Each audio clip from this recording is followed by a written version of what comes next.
We'll start here in just a moment. Let me know in the chat box there if you can hear me okay.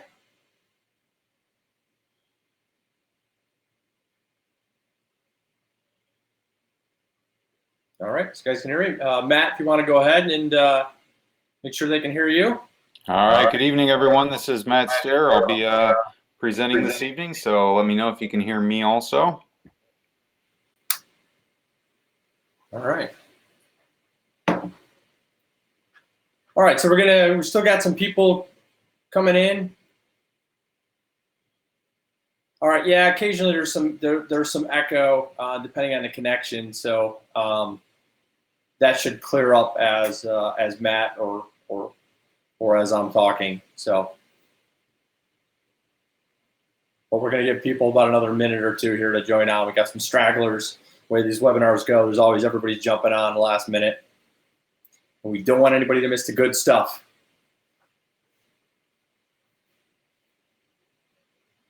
Yeah, that's funny. I have Brian and Josh. You're going to call you guys the Keto Warriors.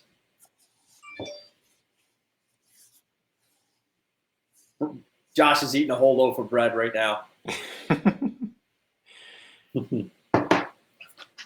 We'll send out gift cards for a free dozen bagels to everyone who attends, right? Yep.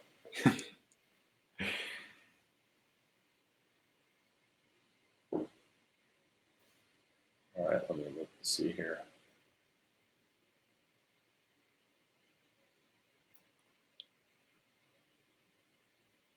All right, well, we're going to kick it off here. It's about half the registered people are on there. We got a good turnout tonight. So good evening, everyone. And for those who don't know me, and I think everybody here basically does know me, but in case you don't, my name is Noel Bonk. I'm the founder of Bonkworks Endurance Sports. For tonight's webinar, again, we're going to be covering becoming a fat adapted endurance athlete, and that's going to be hosted by Coach Matt Stair. I also want to mention that we have a few other webinars coming up. Next month, which will be hosted by me, will be our mental toughness training, aka Feeding the Good Wolf. And then in January, probably late January, again, another webinar coming up by Matt, which he'll be covering strength training in endurance sports. And really, we're trying to get out one webinar about every month or every other month or so. So if you want to find out about those, check out our Facebook and Instagram pages. Usually I'll post them on there. Or you can email me as well if you want to get on the list to find out about the webinars and the other events. All right. So for tonight's presentation, as many of you already kind of figured out, the chat box over there on the right-hand side. So we'll be monitoring that. And usually we're going to wait to the end of the presentation or however Matt kind of wants to do it to answer questions. But if we see something that is really hitting a specific point that we're talking about, we may answer it then. But usually we'll kind of keep it to the end. But again, I'll leave that up to Matt. Also, as long as everything goes as planned technically, we'll post a recorded version of this. Usually it comes out at a few hours after the webinar is concluded or in the morning. And you'll get an email on it as well. So now, one last thing before I introduce Matt. I'm offering some discounts on our Inside Metabolic Testing for those who sign up before December 14th. There's only a handful of slots left open for that. If you're not sure what that is or you want to find out more information on that, you can go to the bonkworks.com website and you can look under services and performance testing, and there's information there as well as a link to sign up. Or again, you could just email me at coach@bonkworks, and that's BONKWERX.com to get on that list. After the 14th, the price goes up. But if you want to get into that, you want to find out how that inside testing can help your performance and fitness, and how it actually will play a little bit into that, into fat adaptation, which we're not going to get so much into that with the inside stuff tonight, but you'll kind of learn about that as well through that inside testing. All right. So let's move ahead and let me introduce Matt Stair. So Matt is, of course, a Bonkworks coach as well as a Level 2 USA cycling coach. He is a practicing doctor of physical therapy, an expert in strength and conditioning, and he is precision nutrition certified. Matt grew up riding and racing in the roads of Pennsylvania, and as well as on the velodrome down there in Trexlertown. So he's good at riding very quickly in ovals in a circle. And then he also spent some time riding throughout the Northeast and in Europe. So with that, I'm going to pass on the presentation over to Matt. All right. Good evening, everyone, and thank you all for tuning in for this evening's seminar or webinar here. We do have that chat box going there. I'll try to answer some things as we go along if I don't get too distracted. But if you have any questions, I can certainly answer questions at the end. I will say also that we're not giving out any medical advice. We're not treating or diagnosing any conditions through this nutrition advice. But if you have any questions, about principles or anything along those lines, I'm happy to answer those. I'm not going to go into great detail this evening. Obviously, this is a 1 hour long webinar. There's been entire books written about this. Some of the studies I'm going to reference, it would take you an hour to read the study. So we're not going to get to cover everything, but hopefully this gives you a good overview of the topic. And if it's something you're really interested in, like Noel said, we're here to help, or there are plenty of other available resources out there. So the question that led to the creation of this webinar is, what's all this about being fat adapted? So this is something we've started to hear more about over maybe the last 10 years or so. And especially, I would say, within the last 5 years, we've started hearing of athletes who are, working to become fat adapted, or you might hear the term metabolic flexibility. Some leaders and folks out there in the field saying that they think we need to become more metabolically flexible. So, what does all this mean? We also see that some athletes are having success with a ketogenic diet. What is a ketogenic diet here? So here's what we're going to cover in this webinar. What does it mean to be fat adapted? What are the benefits of being fat adapted? Should everyone try to become fat adapted? And what are some steps you can take if this is something you're interested in pursuing? So that's just kind of our brief overview. Looking at a brief history of fueling for endurance sports, I think we all know that, historically, over the last probably 40 years, the prevailing notion is that carbs are king, right? Like we were told that carbs are what fuel us on the bike, carbs are what fuel us during running and triathlons, and we all need to eat more carbohydrates, right? So we were told as athletes to carb load before races, fuel with carbs during the activity, and then eat more carbs afterwards, right? So I remember, like Noel said, I grew up racing as a junior, and it was pasta the night before the event, and then it was maybe some cereal the morning of with some orange juice, and then maybe eat some cereal out of the box, or an energy bar on the way to the event, and then during the event you're eating energy bars to keep up your carbohydrate stores. And then afterwards, of course, as soon as you get done, you start eating some, bananas and bagels and things along those lines. And again, for the last, most of the last 40 years, that has been the prevailing notion that we need to constantly be eating carbohydrates. The government guidelines recommended also that we eat less fat. So we all ended up, therefore, eating more carbohydrates, right? We started getting into this low-fat paradigm. We start, this notion that, bagels and cereal and bread and pasta is good, and anything that contains fat is bad. We were also told during this time, fat slows digestion, right? So if you're trying to get more carbohydrates on board, you don't want to be consuming fat, because fat is going to slow that digestion. It's going to slow the absorption of the carbohydrates and things along those lines. And we've been told again that high intensity activity requires the use of glucose and glycogen and helps us to avoid bonking, right? So bonking is that point where we run out of energy and, we kind of hit the wall. You're riding, one minute you feel great, and, a few minutes later, you just feel like you're completely drained and out of energy. For the most of our American population, we've been eating lots of carbohydrates. I mean, this across the population, carbohydrates are very much probably the predominant macronutrient, right? So we have carbohydrates, fat, and protein. Most Americans would be eating a carb heavy diet, and then we as endurance athletes are eating even more carbohydrates because we are eating carbohydrates constantly to fuel before and after exercise. And I'm getting some messages here that folks can't get any sound and some background noise now that I'm on. Is anybody out there hearing me?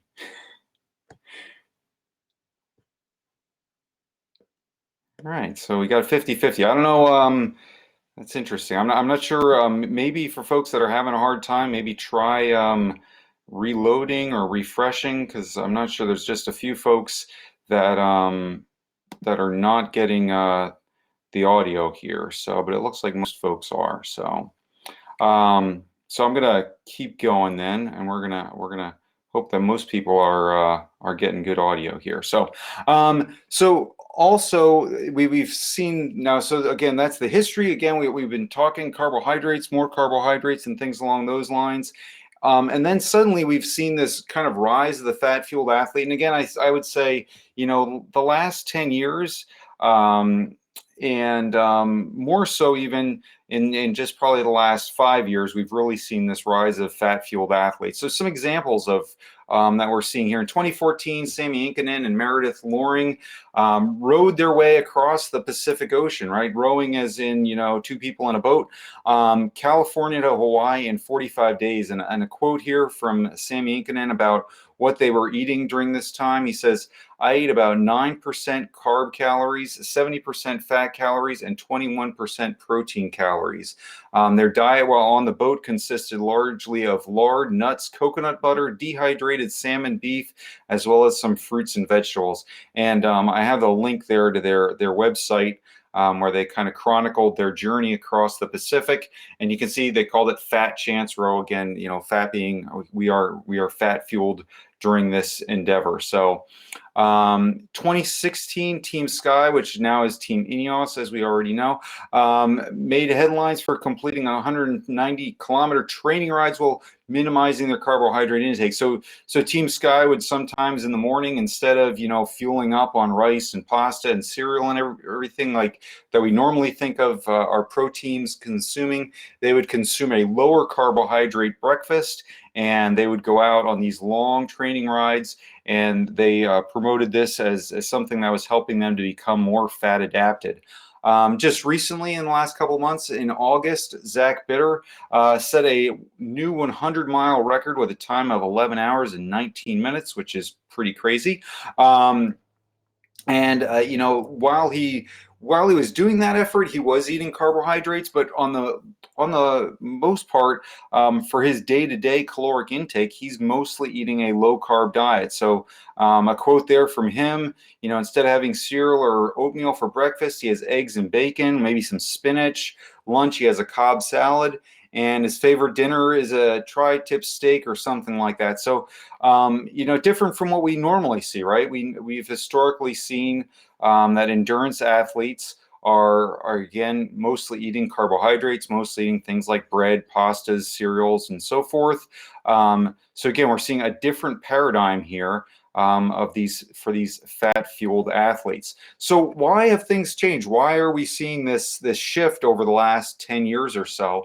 And I would go back to 2012 when the authors Volek and Finney, so that they published a book called The Art and Science of Low Carbohydrate Performance, which they termed also The Art and Science of Avoiding the Bonk. That was kind of their little term for it. So they had the notion that we could avoid the bonk by fueling ourselves with a lower carbohydrate diet. They proposed eating a ketogenic diet and fueling with fat rather than fueling with carbohydrates. And we're going to talk a little bit more here shortly about what exactly that means, the ketogenic diet, what it means to fuel with fat rather than fueling with carbohydrates.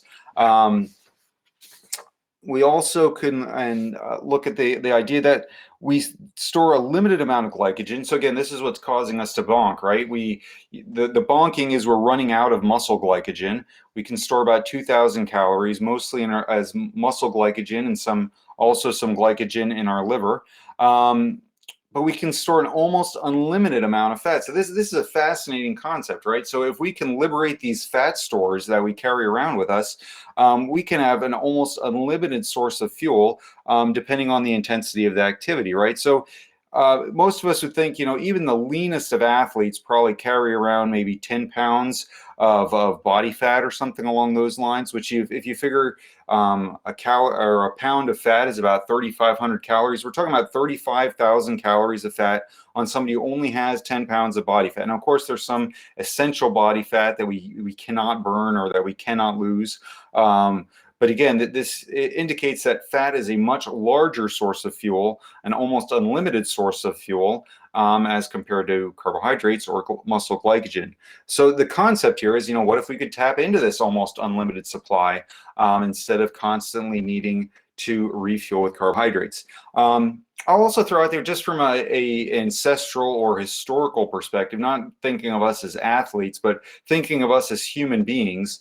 Why do our bodies store fat? So the purpose of fat stores on a human body is we're essentially carrying a kind of energy with us, right? So in a time when food is plentiful, in the summer we have, maybe if we're living in a natural environment, and we're eating seasonally, in the summer we might have more access to starchy vegetables. We might, as fall comes, we have access to squash, and we have access to fruit and things along those lines.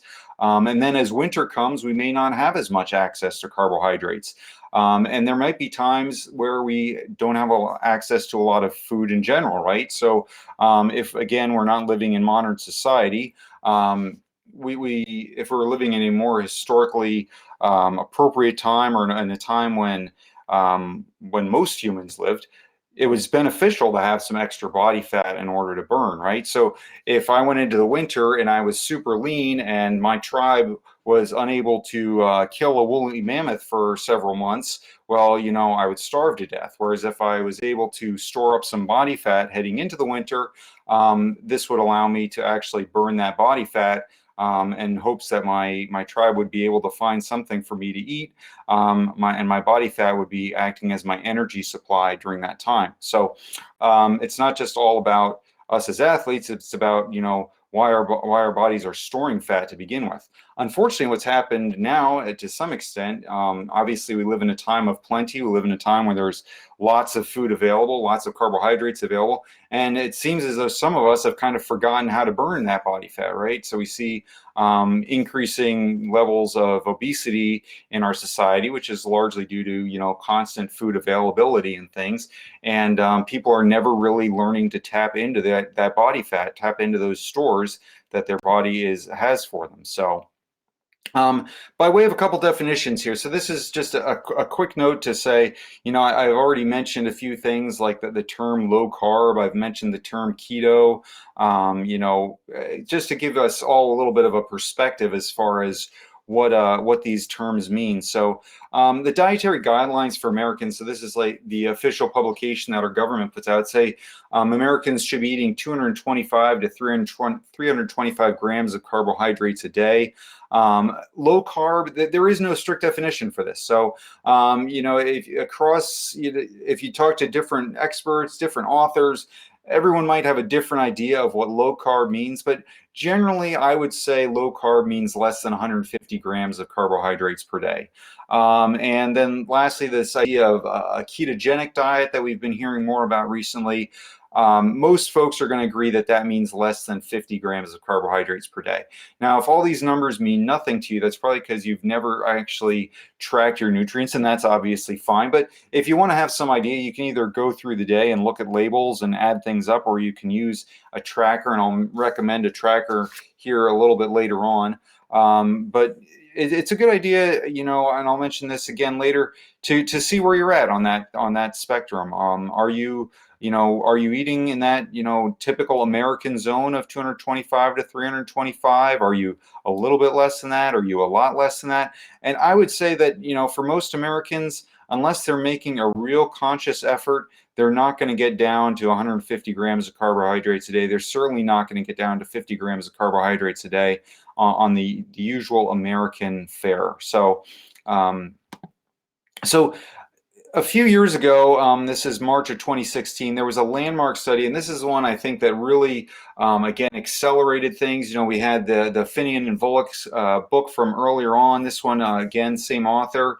Volek was involved in this study, and this is what's known as the FASTER study. If you've ever heard anyone refer to the FASTER study, the FASTER stands for Fat Adapted Substrate Use in Trained Elite Runners. The actual study title is there. If you wanted to Google it, it is available. You can look on the internet and read the whole study if you're into that sort of thing. But the basic premise was they had 10 athletes consuming a high carb diet, and they had 10 athletes consuming a low carb diet. And then they brought them into the laboratory and they compared their performance on a treadmill. They had them do a number of different tests. One of the tests being run for basically 3 hours while standing at a wall, fun things like that, or staring at a wall. But so they found that in the runners who were consuming the low carb diet, they found higher peak fat oxidation occurring at a higher percentage of VO2 max. And so at 70% of VO2 max versus 55% of VO2 max. So what does this mean? That sounds a little confusing, right? So let me try to spell that out in a little bit more in layman's terms. So the idea here is that as we increase our intensity, regardless of who we are, there will come a point where we start to burn a lesser amount of fat, and we start to burn more carbohydrates. So what they found is that if you consume a higher carbohydrate diet, you're going to start burning more carbs sooner as we ramp up the intensity. Whereas if you're consuming a lower carbohydrate diet, that crossover point is going to occur later as far as a percentage of your VO2 max, or a percentage of the amount of effort you're putting out. So we can delay when we're burning glycogen as far as our exercise intensity, and we continue to burn fat even at those higher intensities. So to further expand on that, the idea here would be, if we take a runner who perhaps is running right now, he can run at a 7-minute mile pace, but at his 7-minute mile pace, he's burning mostly carbohydrates. And I'm not going to give out numbers here. I'll just kind of talk in vague terms, but he's primarily burning carbohydrates. He's running that 7-minute mile. And then he goes on this period of keto adaptation for several months. And now we take him back into the lab. Now we can find that he can run a 7-minute mile, and he's burning largely fat stores as opposed to mostly carbohydrates. So this is really a landmark study, because when I went to school for physical therapy, we were taught in our exercise physiology classes, that, this crossover point is more around this 55%, that at 55% of VO2 max, most people, they're going to have hit their peak fat oxidation, and now they're going to start burning more and more carbohydrates as they ramp up the intensity. But really, through changes in dietary habits, we find that athletes are able to continue to burn fat beyond that point. So an important thing to note here is that the low carb groups, those 10 athletes who were on the low carb diet, were consistently low carb for at least 6 months. So this wasn't, they did not have them, go low carb immediately before, or even the week before, or 10 days before. They were low carb for, I believe, the period, for most of them, it was 6 months to 2 years. So they were, again, it refers to, in the title of the study there, keto adapted ultra runners. There's a typo there. That should be metabolic characteristics of keto adapted runners. So keto adapted. So again, there's a phase of adaptation occurring there. So, all right, thank you there. Spencer saying that the average diet time was 20 months. So again, everyone at least 6 months, but some of them much longer than that. So so why do we see these headlines saying things like, low carb doesn't work, right? So this is a popular headline that I've seen, and again, usually it's in run-of-the-mill kind of the journal, not in journals as much. These are coming from journals, but it's in Time Magazine or Newsweek, or on the front page of your favorite website where you get your news. They say these keto diets don't work. They make our athletic performance worse. Low carb isn't good for performance and things along those lines. So frequently these studies place participants on a low carb or keto diet for only 2 to 6 weeks prior to physiological testing, right? So again, it goes back to what I just said, right? Keto adaptation. If you put yourself on, if you eliminate carbohydrates for a period of 2 weeks and then you retest your performance, chances are your performance will be worse. And that is because the body requires a period of at least several months to kind of ramp up its metabolic machinery and make it more efficient at burning fat. So this timeline varies, from individual to individual. Some people will adapt more readily than others. But it is never going to be, just a few days. Everyone is going to take, again, weeks to months we're talking here. And again, I think, you can be well keto adapted, perhaps in a period of 6 weeks or more, maybe 12 weeks. But I think you can continue to improve that performance, well beyond that. So again, in something like the FASTER study, if an athlete has been keto adapted for 24 months, they're probably going to perform better than an athlete who's only been keto adapted for maybe 2 months or 4 months or something along those lines. So I'll also say not all activities in sports are as likely to benefit from becoming fat adapted, right? So sometimes the headline reads something like, no improvement in soccer players after 2 weeks on a ketogenic diet. And to me, that's like, well, no kidding. I wouldn't expect them to see an improvement in their soccer performance. One, because, soccer is not largely dependent on the fuel source. It's primarily a skill sport. The limiting factor for most soccer players isn't their lack of fuel. It's probably their skill set. But also, the type of activity they're doing, right? They're doing an explosive activity, involves a lot of sprinting, things along those lines. So they're going to be less likely to benefit from becoming fat adapted. So I'm not sure, I guess some researchers are, I don't know if it's that they're trying to prove that something doesn't work. But at the same time, maybe they're just trying to say, okay, where are the areas where this is going to make a difference, and what activities will it not make as much of a difference? So, part of the underlying basis of this too is, we've all kind of become, you may have heard this term before, sugar burners, right? So we constantly have this supply of food, we constantly have a supply of carbohydrates, and we've become dependent on them. So it's not a bad thing necessarily to be able to burn carbohydrates. It's certainly not a bad thing to be able to burn carbohydrates, but to be constantly relying on them is not normal for humans, and it can certainly run us into problems. I'm sure you've heard of people becoming hangry, right? So people getting hungry and angry, like they missed their lunch. I was supposed to have lunch half an hour ago. I'm starving. Where's my food? That's not a normal state for a human being, right? A human being should be able to be 30 minutes late for lunch and still be functional. Again, imagine in a prior time when food was not available everywhere. You might wake up in the morning and there might not be any food available for you. You might have to go out and forage for food for an hour or 2 hours or 4 hours before you had enough to get a decent meal out of it. So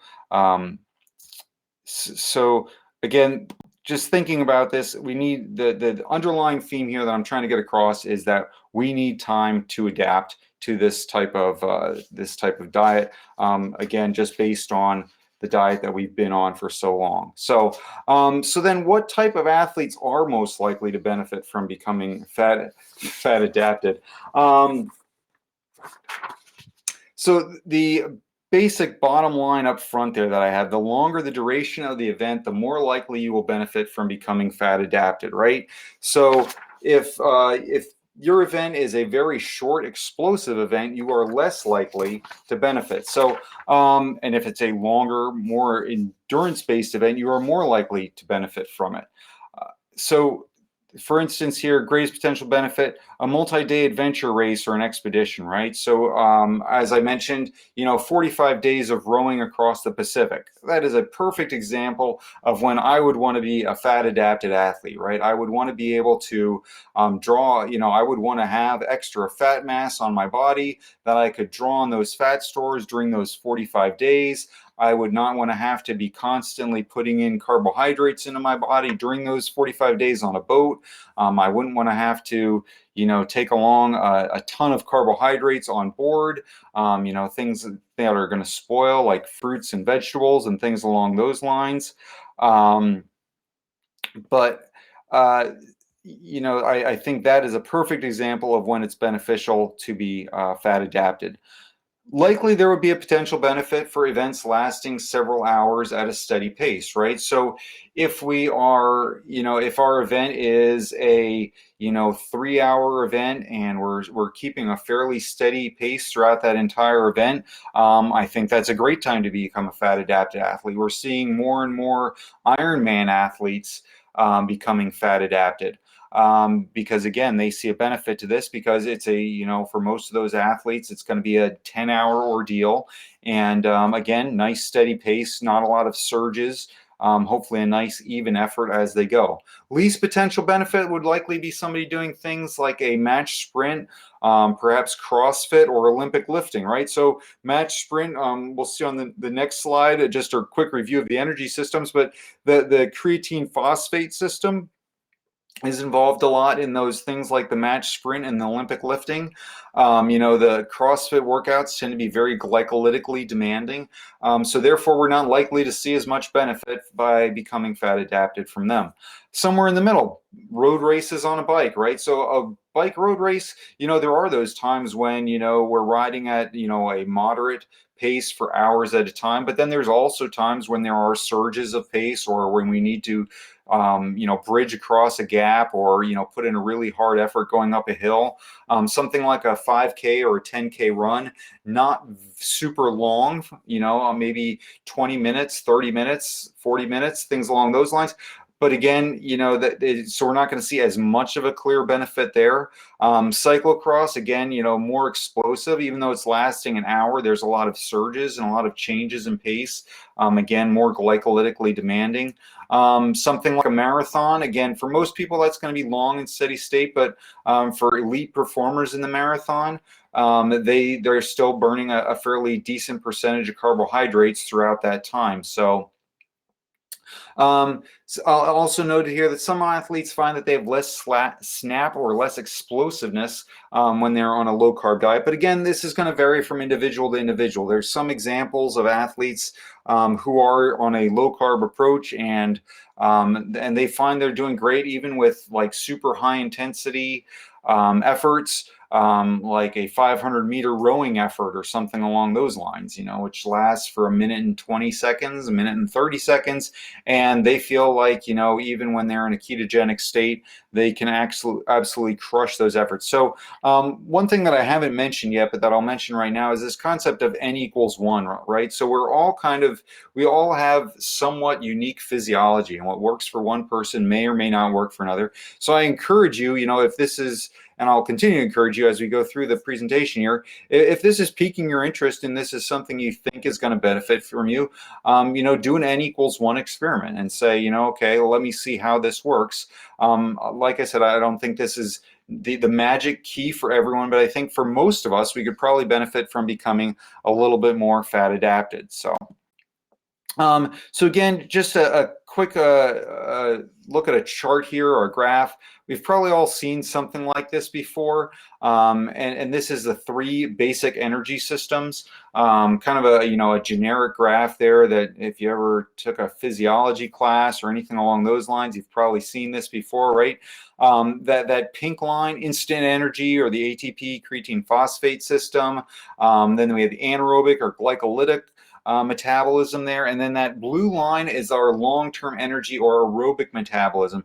And that's really what we're talking about when we're talking about burning fat. Fat oxidation is our aerobic metabolism. So that is our best source of long-term energy, right? Because again, there 10 minutes, you could do that all burning carbs, obviously, but once the duration goes out past that to, hours on end, eventually we're going to run out of carbohydrates. And therefore, the choice of fat for fuel, if we have that as an option, is a better option. Not mentioned specifically on that side, but I'll also throw this in there. As athletes or as humans, we burn a mixture of fuels, right? So it's not as clear cut as I'm only burning fat or I'm only burning carbs and things along those lines. I don't want to get too technical with things, but just to, don't hear me saying, once you become keto adapted, you don't burn any carbohydrates or something along those lines. Or that, right now, even at low intensities, you're burning exclusively carbohydrates. Even if you're a quote unquote sugar burner, that doesn't mean that you never burn any fat or anything along those lines. So what are the benefits of this? So, if I'm trying to sell you on becoming a fat adapted athlete, what would I say are the primary benefits? One is certainly becoming this idea of quote unquote bonk proof, right? So bonk proof, not referring to Noel. Bonk proof means we're not going to run out of energy as readily. We're not going to hit the wall. We're not going to 2 hours into a ride. If we didn't bring along an energy bar, we're not going to hopefully end up on the side of the road calling our significant other and asking for them to come and pick us up because we can't get back home. Less reliance on external energy sources, right? Obviously, if you're primarily a carbohydrate fueled athlete, that means, when you're going out on longer rides, you're filling your pockets with energy gels and energy bars and bananas and all sorts of things. And you're filling up your water bottles with drink mixes and things along those lines. As a runner, this becomes even more of a complicating factor because it's harder to carry those kind of things with you. And this allows an athlete to become more reliant on their stored body fat and not as reliant on their external energy sources. So an athlete could go out on a 2-3 hour effort and not even really worry about refueling during that effort. Possibility of glycogen sparing.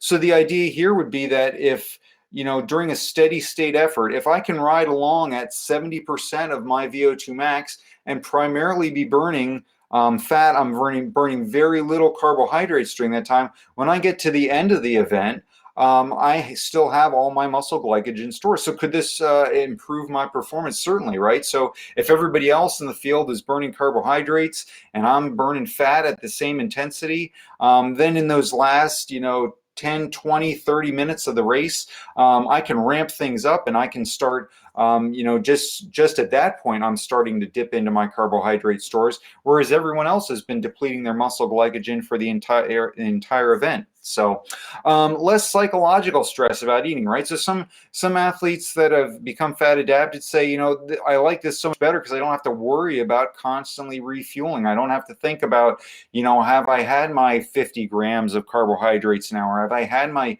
70 grams of carbohydrates an hour and things along those lines, and the idea of, okay, I'm going to be out for, 3 hours. I need to have X number of calories per hour. I need to have X number of grams. So again, there's a lot less psychological stress involved because I know that I'm going to be burning primarily fat. Maybe I'll take an energy bar along in case I need it, but, I don't really need to worry about that. Fewer GI symptoms. So this is a very important one for a lot of folks, especially doing longer events, doing things like Ironman and so forth.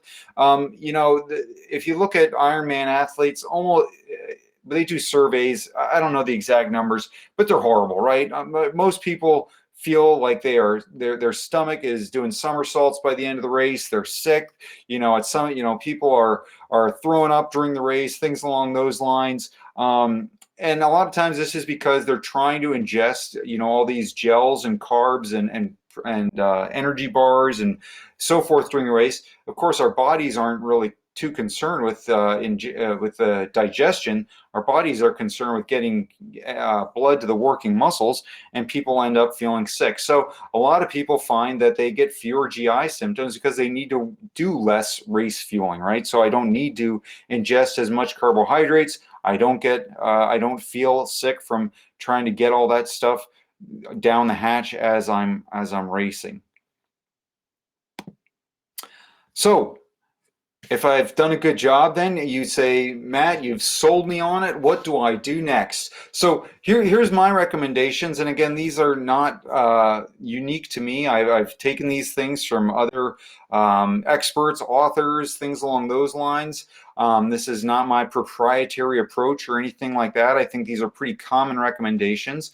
Here's what I would recommend doing. First of all, phase one, just trying to decrease your carb intake. And like I alluded to earlier, I think the first step there is just start tracking your macros and set a baseline to see where you're at right now. The app that I use personally and that I would recommend is called Cronometer. I mentioned that also during my last webinar, the one about eating real food and so forth. I think Cronometer is an excellent app, and it'll give you an idea. Even if you never did anything more than that line right there, you would at least probably know more about what your intake is than what most Americans do, because most Americans just have no idea, right? So just the idea of using Cronometer and just, okay, where am I at right now? And then, you know, maybe you look at that and you're like, whoa, I'm eating 400 grams of carbohydrates a day. That's even more than the government recommendations are. Maybe I want to do something about this. I would recommend then that you spend several weeks or even months working to limit your carbs to less than 150 grams per day. And again, the idea here is that we're ramping up that metabolic machinery and we're allowing our body to slowly adapt to a lower carbohydrate intake. There's some folks that are going to run into problems because they're going to do a very sudden decrease in their carbohydrates and they're going to crash and burn, right? So you've probably heard stories of people that tried to do keto, or, you know, oh, I wanted to do keto, but it didn't work for me, and things along those lines. I would bet that most of those people did not follow this approach. They probably went from, you know, they didn't know where they were. They were already consuming 300, 400 grams of carbohydrates a day. They suddenly stopped, you know, cut off all carbohydrates. Their body didn't have time to adjust its machinery, didn't have time to adjust to this new fuel mixture, and therefore they ended up crashing and burning. So we'll talk a little bit more about ways to avoid crashing and burning. But again, I think this step is very important for most folks who are used to eating a lot of carbohydrates and burning a lot of carbohydrates during activity. Consider timing your carbohydrate intake to be around activity, and the days that you're not as active, eating fewer carbohydrates, right? So, you know, maybe instead of having carbohydrates all throughout the day, I try to kind of save my carbs up for maybe before I go on the bike ride or after I'm done with the bike ride, when my body's a little bit more sensitive to those carbohydrates. And then on days, you know, when I have a rest day, or I know I'm going to be traveling and I'm going to be sitting a lot, on those days I'm not going to eat as many carbohydrates.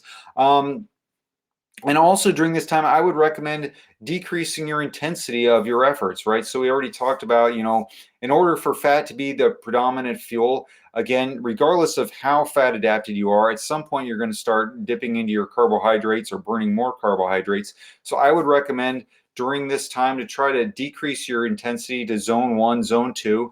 Some people like the formula 180 minus your age for heart rate. So if you're a 40-year-old athlete, 180 minus 40, that would be 140 beats per minute, would be the top of the zone that you should be in. So keeping your heart rate low during this time and allowing your body to adjust to fewer carbohydrates.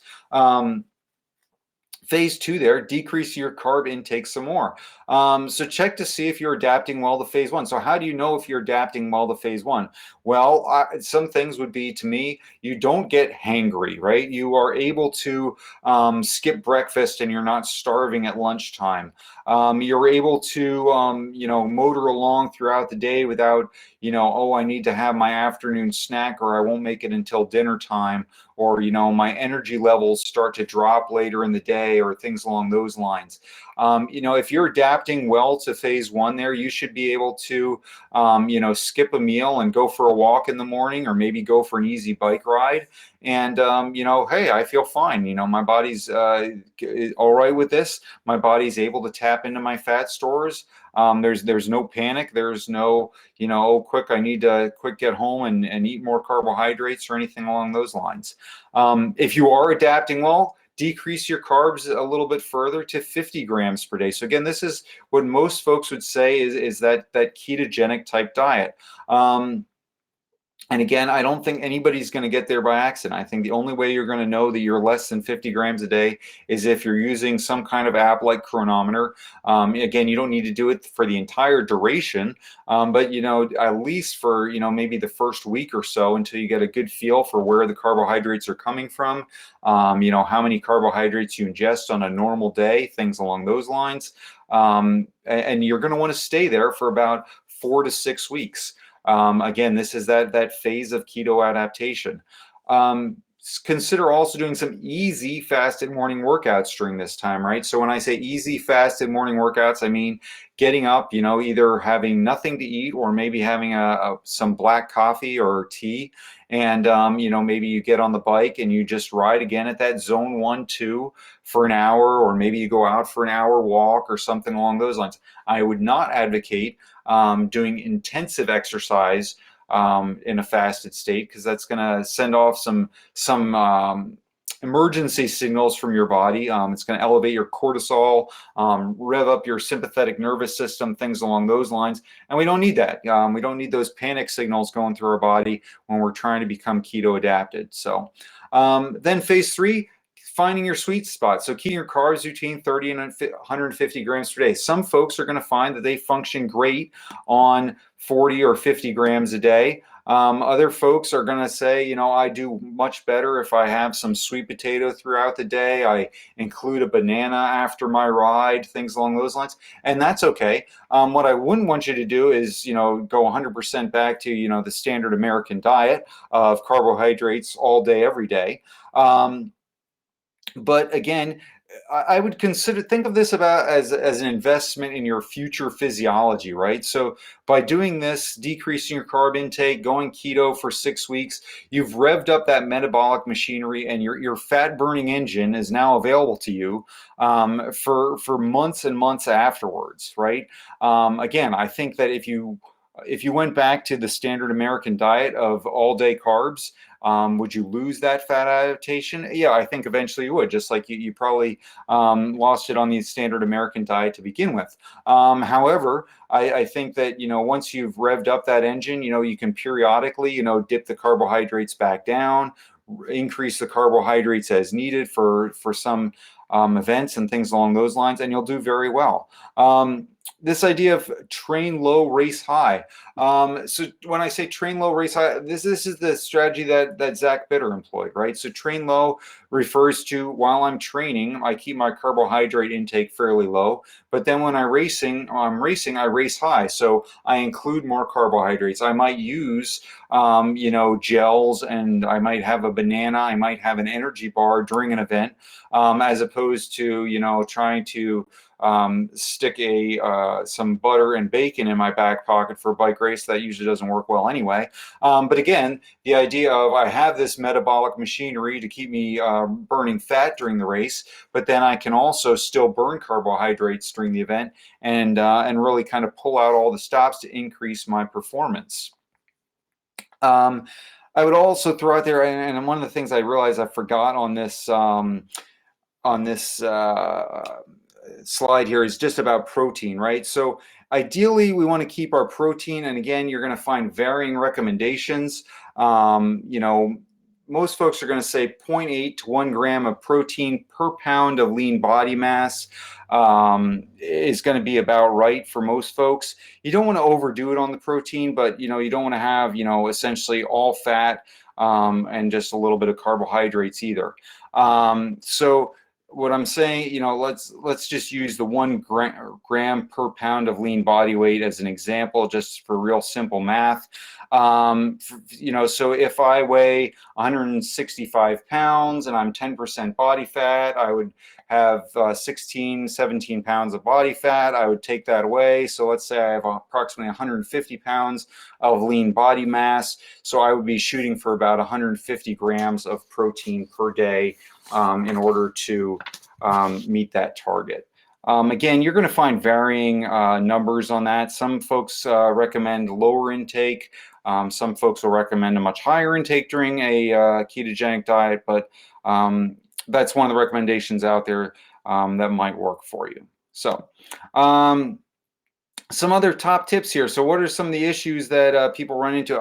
First of all, I would say start with real food, right? So if you watched my last presentation, you know that I'm a real food advocate. I'm not a fan of, packaged foods and man-made foods that we've never seen before. I would encourage you not to eat the keto versions of foods, right? So when I say keto versions, right, unfortunately, every time a diet becomes popular, the marketing world, the main food manufacturers want to capitalize on this, and they're going to start producing lots of keto products to sell to people, right? So you could have keto cereal for breakfast, followed by a keto bagel middle of the morning, and then your keto pizza for dinner, and then you could close things out with keto ice cream at the end of the day, right? Yeah, keto cookies, those are a thing too, right? I would encourage you to start with real food, right? So if you're not already on a real food diet, I would recommend looking at maybe watching that last webinar I did to get a little bit better idea on that. Eliminate the processed foods, refined grains and sugars. That's probably where most of your carbohydrates are coming from at this point anyway. So, eliminating most of those things is going to already drop your carbohydrate intake down significantly, right? So, in order to get to that 150 grams a day, if for most folks or for a lot of folks, if they just do that, eliminate grains and sugars from their diet, that's going to easily get them right down to that 150 grams a day or less without too much effort. Take your time. Again, like I said earlier, I think of this as an investment, right? This isn't a short term thing. It's not going to happen overnight. It's going to take weeks to months for keto adaptation to occur. Again, don't go from that 300 grams of carbohydrates a day to 25 grams a day, but allow yourself to slowly step down and begin to tolerate this lower carb approach over time. Here's an important one, I really think. Find a time frame that works for you and be committed to the process, right? Part of the reason why I'm doing this webinar at this time of year is because most of us have already decreased our intensity and we're doing less intense training during this part of the year, right? I would not recommend, if you say, oh, this sounds really interesting, and okay, well, I'm going to wait until after the holidays, and I'm going to, and then, oh yeah, I've got that trip coming up. I don't want to do it while I'm on my cruise in February, and anyway, and you get down to next June and you're racing every weekend. That's probably not the best time to commit to the process in June when you're doing racing and you're already, you're doing a lot of high intensity efforts. When you're doing those kind of high intensity efforts is not a good time to dramatically cut your carbohydrates. So I would recommend, this time of year is a good time of year. The challenge of this time of year that I'll throw out there, if you're listening to this live, the challenge is we've got two big holidays coming up, Thanksgiving and Christmas, and a lot of people are going to want to be able to eat whatever they want to at those meals. So, but again, find the time frame that works for you, and if you say, okay, well, I think, January 1 is a good time frame for me, that's great too. If tomorrow is a good time frame for you, start tomorrow. But again, I don't recommend, again, if you're going on a big vacation or something along those lines, it's certainly going to make your life more difficult. So, try to block off some time and say, hey, here's a period of 6 weeks. I know I'm going to be mostly at home during this time. And I'm going to really commit to the process during this time. Also, another tip here, consider using MCT oil and electrolytes, right? So one of the electrolytes that I would recommend, sodium, potassium, and magnesium. A lot of folks find that they do much better on a low carbohydrate keto diet if they significantly increase their salt, potassium, magnesium intake. So I would recommend, liberally salting your food and perhaps considering a supplement during this time as well. And also, MCT oil is a derivative of coconut oil. It's called medium chain triglyceride oil, if you're not familiar with it. It can be, you can pour it on salads, you can blend it into coffee. It's an excellent fat source, and it's a readily available fuel for our bodies. So a lot of times that helps folks to make the transition from being a sugar burner to a fat burner. Again, think of this as an N=1 experiment, right? So take your time, do your research, look for a good time that works for you, and gradually start to decrease your carbohydrates is that first step we talked about. So some frequently asked questions here. So first one there, do I have to become fatty? Can I just keep doing what I'm doing? Of course you can, but since you tuned into the webinar, I'm guessing you might be interested in a different approach. So, if you want to, you can keep doing what you're doing. But again, I think for most of us, we would find some benefit to becoming fat adapted. And again, a little experiment, do it, see if it works for you, see if you enjoy it, see if it helps your performance, and go from there. Another question, can I just eat lower carbs some of the time and get the same results? I don't think so. I think for most folks, you're going to need to do a period where you're really focusing on fat adaptation of 4 to 6 weeks or something along those lines. I would say 6 weeks is probably optimal in that kind of keto area of 50 grams of carbohydrates or less per day. If you're kind of dipping down and going back up, and you're at 50 grams of carbohydrates a day, then you're at 300 grams of carbohydrates a day, your body's really not going to need to rev up that metabolic machinery that we talked about.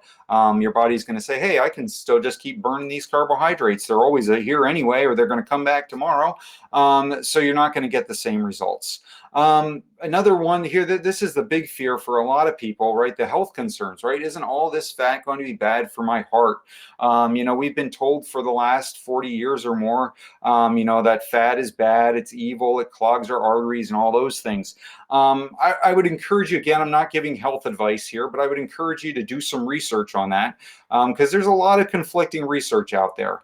There's a lot of research that indicates that, there was just another study published saying, a lot of these things, that saturated fat is bad and it causes heart disease. When we actually look at the research, that's not necessarily supported by the research. Are some people on a higher fat diet going to have increased levels of cholesterol? Yes, they will. And then I would say, also look into what exactly does that mean, because there's a lot of conflicting evidence out there on what cholesterol levels mean. And it's not as simple as high cholesterol bad, low cholesterol good. Talk to your doctor, right? If this is a concern for you, do a before and after picture. Get your blood work done before you go on this type of diet, and then after you've been on it for several months, check back again. And if you and make sure your physician is aware and keeps up to date on the latest research, because again, so if for some physicians, they're going to say, oh, your cholesterol went up, this is bad.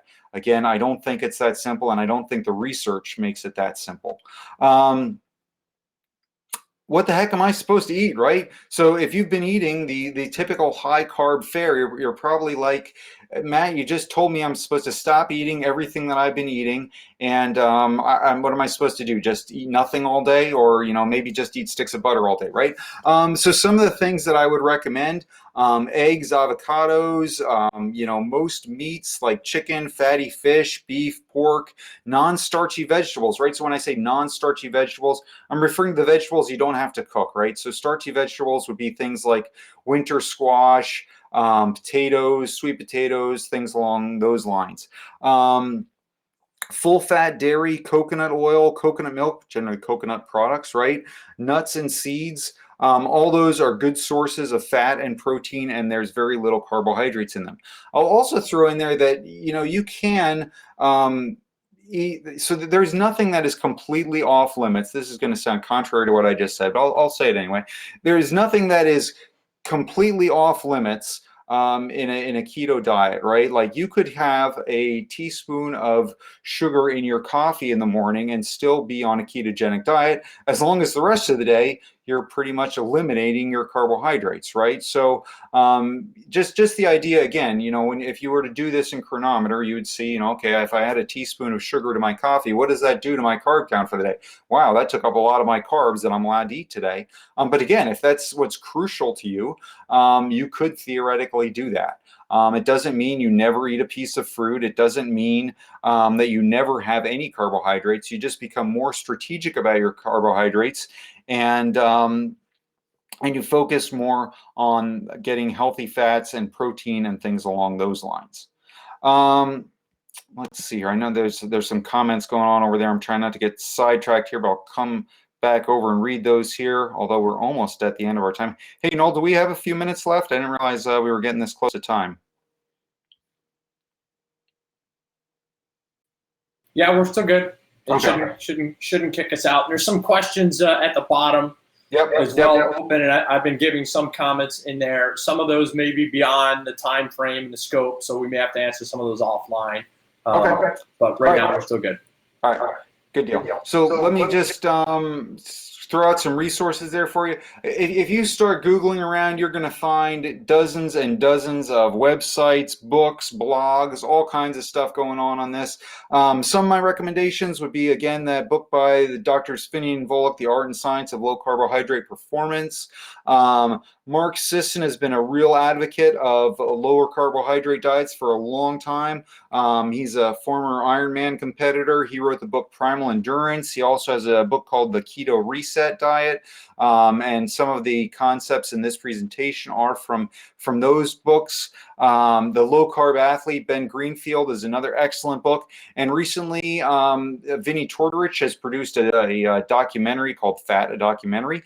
And that is available on Amazon Prime right now. It was you had to pay for it, but I just was able to watch it for free with my Amazon Prime. So that's a very interesting one, just to kind of, again, give you a little bit of background as far as why we have this fear of fat in our society. So I'm going to throw up my last slide there. Again, I am available for questions offline. If I don't get to your question here this evening, or you start the process and you run into some issues or something along those lines, again, like Noel said, I do coaching for cycling primarily. I'm happy to help people make this transition. So hit me up on email if you have more questions after we're done here. But let me just look at some of these questions over here. So Adam asks, are there levels of fat adaptation? If I'm on a 250 grams of carbs per day right now, can I drop to 175 and become partially fat adapted?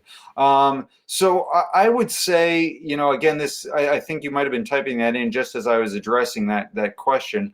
But I would say 175, you're probably not going to be really very fat adapted at 175 grams. I would try to get down, and again, 175, 150, I don't want to, split hairs on things. You could certainly go down to 175 and again, see how you look, feel, and perform for a while. But I would encourage you at some point to try to lower that even a little bit more. I'll also throw out there for some folks, just getting down to 150 and staying around that area for a long time does help them to burn fat more efficiently. But again, I'm a fan of this idea of, for at least that 4 to 6 week period, getting your carbs real low to really rev up that metabolic machinery. So Austin, I did very strict keto for 6 of the last 8 months. Great results. Hardest part was eating enough fat. Yes, that's true. MCT oil is great. Stay under 25 grams of carbs a day pretty easily. All right. So yeah. So Austin, I'm betting you did some tracking there. Obviously, you did some tracking because you know what your carbohydrate intake was. But yeah, if you're eating the right things, it's not difficult to stay under that 50 grams per day. But again, if you're cereal for breakfast, juice, things along those lines, you're going to very quickly exceed the 50 grams. And for most Americans, they're way past 50 grams a day. So Matt, some of the other questions out the bottom from Josh. When you count carbs, should you count net or total? Yeah, so that's actually a good. I didn't see that one come up, but yeah, I would go with the, so the idea of net versus total carbs is certainly one. Oh, that's why, because it's under open questions. That's where you're talking about. All right. So open. Yeah. So most folks are going to say net carbs. There are some folks out there who say total carbs, which takes into account fiber, but most folks would say count net carbs, which in some senses means you can eat almost unlimited starchy vegetable or non-starchy vegetable, some folks would say, right? So like, even if I ate cups and cups of spinach and kale, could I ever eat enough carbohydrates from that to kick me out of ketosis? And the answer is probably not. But again, and if you were to put those into a calculator that was using total carbs, and it wasn't going for net carbs, it would probably show that you're exceeding it, but that's probably not the case. So I also see Josh has optimum sodium, potassium, magnesium ratio. This again, I don't know that there's an exact number that I would use. There is a product out called Element, LMNT. That's by it was created by Rob Wolf and some of the guys from the Keto Gains website. I don't remember offhand what the exact ratios are that they're using. But they seem to have a pretty good formulation. Again, I think you can probably find differing opinions on everything. So I just looked up here. So their Element Recharge, 1,000 milligrams of sodium, 200 milligrams potassium, 60 milligrams magnesium. They're basing that on their work with athletes who are on a keto diet, eating real foods, and what they found their deficiencies to be. So that may be a good option.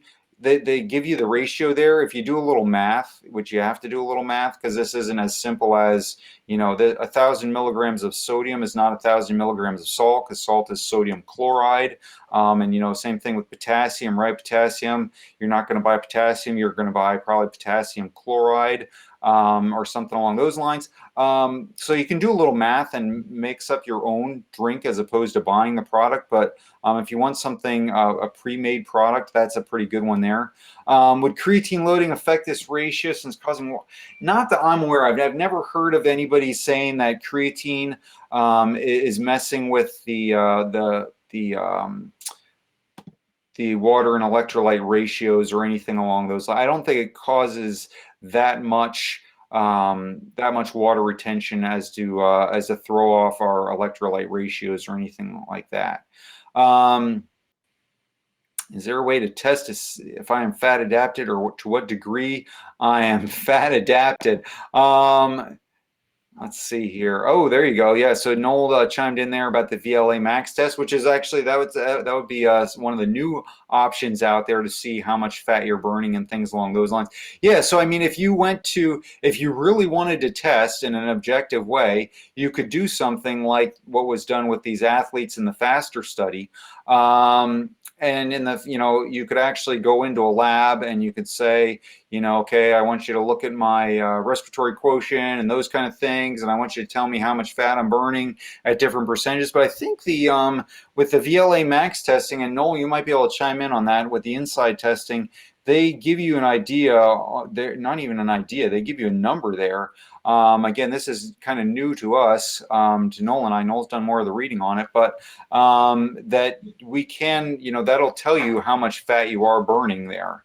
Yeah, so that's part of, which is interesting that this sort of leads into a little bit. Well, we won't get into the inside testing because, again, we could spend several days and hours on that testing. As I kind of answered with Spencer's question about, as far as carb recommendations and stuff like that, really what that inside testing gives us is an idea of the size of our anaerobic engine, what we call VLA max, and then, of course, the size of our aerobic engine, VO2 max. And this is kind of, as Matt even said earlier on, everybody's kind of unique. So we can look at those numbers and give you a general idea, actually give you more than a general, give you a very precise idea of how you are burning fat and how you're burning carbohydrates. So people who tend to have a very high VLA max or have this big anaerobic engine, will tend to burn a lot of carbohydrates. And again, this is based on an individual, and it's based on an event. Of course, a sprinter, somebody who's doing on a track, is going to want to have a high VLA max, where an Ironman athlete is going to want to have a very low VLA max, which is going to have a tendency to use less carbohydrates. In that case, they're going to burn more fat. But we can also pinpoint through that testing exactly at what power ranges you're burning carbohydrates, and what we call fat max, which is your ability to use fat as a fuel source at a particular power or speed. So again, beyond the scope of what we're doing tonight, but again, if you're interested in that type of stuff, to put that out there, you're welcome to email myself or Matt, or you can go to the Bachwerks website and sign up for that type of testing. Okay. I think we're almost out of time here. I know there's a few other open questions here. Yeah, so, I'm just looking through those right now. Yeah, so Spencer asked about filling in the rest of the calories if it's preferentially fat. So yeah, I think the approach I would take is, you're going to keep your carbohydrates to less than 50 grams per day, or your net carbs to less than 50 grams per day, we could say. And then, protein, again, based on the formula that I gave earlier, and then fat, yes, you would, the rest of the calories, if you determined that you needed to ingest another 300 calories, then those calories would be coming from fat. I would not just, continue to eat protein, although again, in nature, we usually find protein and fat kind of coming together. So let's see. Yeah. And then the other question here, I see Noel already gave an answer there, so I don't know if I need to answer that one, or is this one carbohydrate during some. Yeah, and again, so Spencer also asked there about, are we eating carbohydrates during a 3-hour ride? So if you're truly fat adapted, you can go on a lower intensity 3-hour ride. Again, not if you're doing like a 3-hour group ride with lots of surges and hard pushes and things along those lines, you may need to ingest some carbohydrates. But if you're well fat adapted and you're just doing a steady state, aerobic base kind of ride, you could do 3 hours with minimal fuel intake, or just some, if you wanted to take along some fatty snacks or something like that, you could, or even ingesting a little bit of carbohydrate is not going to be the worst thing in the world. Just see if there's anything else here that we want to address in particular. Yeah, and then I didn't even get into the whole measuring of ketones and things along those lines, but I see Austin made a note about the ketone sticks. The ketone sticks are a little less accurate because that means you're peeing out the ketones.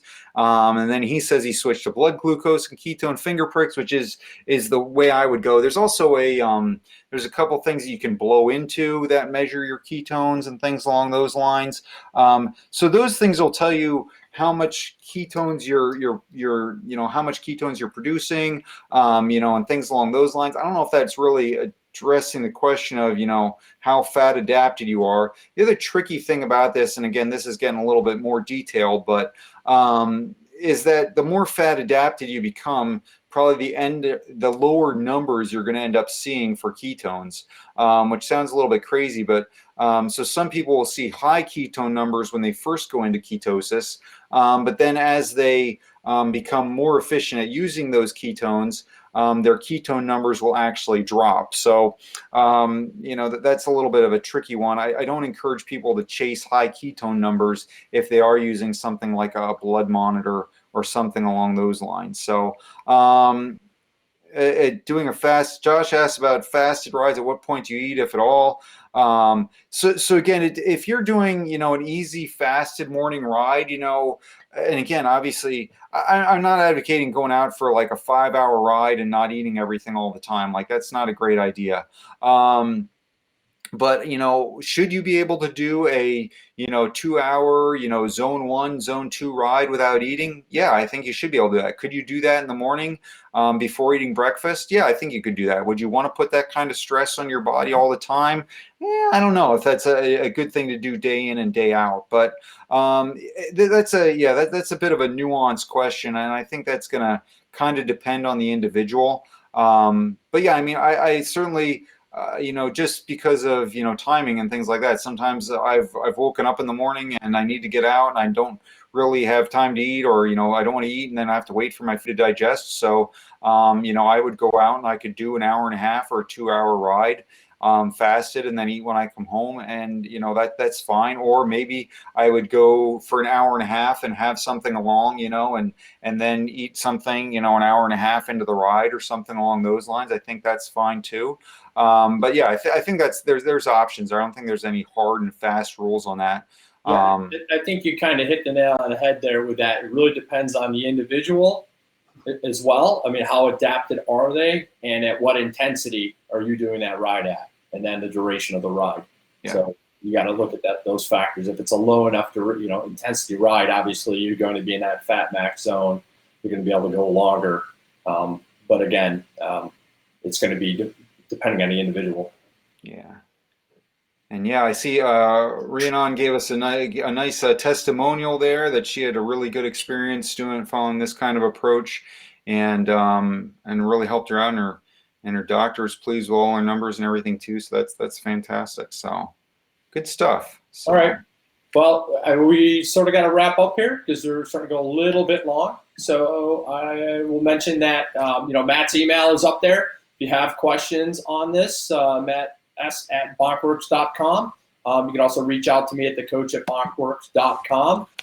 If you have any questions on the inside training or training in general, as Matt mentioned, we coach here for a living. So if you're interested in coaching, I know we had a lot of our athletes on here. Feel free to reach out to us. We'd love to talk to you. We don't take everybody on, but we'd still love to talk to you to see if you're a good fit for the testing or for the coaching.